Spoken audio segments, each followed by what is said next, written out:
唔係高層買唔起，而係別墅更有性價比啊！各位總裁，嗱，當你錄到呢條視頻嘅時候咧，係時候同你嘅生活咧再提升一個台階啦。今日同大家介紹呢個係總共有5層，而且係帶我哋獨立嘅一個電梯，同埋咧有我哋嘅前庭後院嘅呢一個別墅。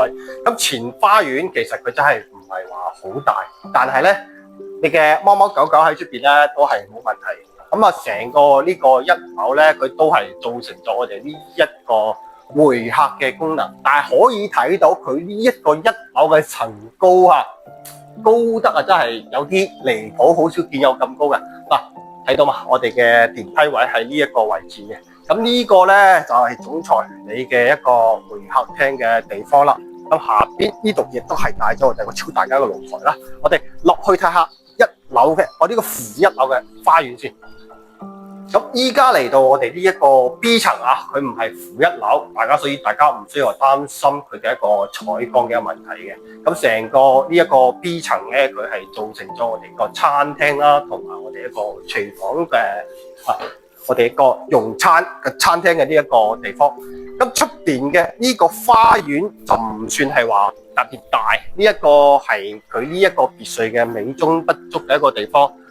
目測佢呢一個花園咧60-70個方嘅啫，但係其實都算叫做夠用啦。呢一套咧，我哋板房嘅呢一邊售樓部現階段賣緊嘅一個價錢咧，就1100到12萬到，其他都會睇翻佢嘅一個位置係大裝修嘅呢一邊。咁另外咧，若果係話大家唔 care 佢嘅二手嘅咧，呢一套性價比都好高嘅單邊嘅一個位置咧，賣緊550萬嘅一個位置。嗱，呢一個車庫嘅位置咧就夠晒大啦，泊2台車。咁同時咧，老細你中意打歌符啊，或者喺出邊釣魚翻嚟嗰時候，直接咧就可以將你嘅魚箱啊、你嘅球包啊，直接放喺呢一個地方。呢個細房間可以做我哋一個保姆間，亦都係可以做我哋一個收藏嘅一個地方。咁別墅嘅一個生活咧，叫做不被定義，所以呢一個負1層嘅空間，就睇老細你咧中意將佢設計成書房咧，定係話喺好似下邊嘅呢一個咁樣嘅一個獨立嘅影音室啦。有啲人咧會中意將佢改造成咧打遊戲嘅地方啦，或者係話咧收藏喺其他地方帶翻嚟嘅工藝品、藝術品嘅一個地方。呢一個就下邊嘅呢3層啦，我哋上去睇下休息區嗰2層先。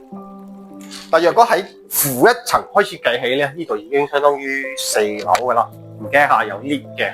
咁樓上咧佢係呢一層係做咗3個我哋嘅休息嘅一個房間參觀一下。咁美中不足，其實呢一個房間我就覺得佢嘅女主人生活美學收藏嘅一個衣帽間個空間會細咗啲。咁中間呢邊咧亦都係我哋一個套間喺呢一個位置嘅。咁3個房間每個咧都係帶獨立嘅一個套間。哇！啲風吹嚟咧都非常之正嘅。我哋睇下樓上佢嘅5樓係點樣嘅先。呢度咧就係老細你嘅人生頂峰嘅呢一個位置啦。咁呢一個房間咧，其實轉咗係主人房啦。咁如果你係驚呢一個房間唔夠大，其實可以參考翻裝修嘅時候，做2次裝修嘅時候連埋咧即係隔離嘅呢個房間，我哋過嚟 look， 因為本身樓下已經有咁多間房，即係如果唔需要用到咁多間房，可以考慮成個5樓就乾脆咧做我哋嘅總裁一個人嘅主人房就 OK 啦。咁亦都呢個單位係帶咗我哋呢個有接近30個方左右嘅露台。呢一個單位若果售樓部依家賣緊嘅價錢1,100萬起步嘅一個價錢，帶埋裝修。若果係話想淨撈嘅，隔離550可以有成交。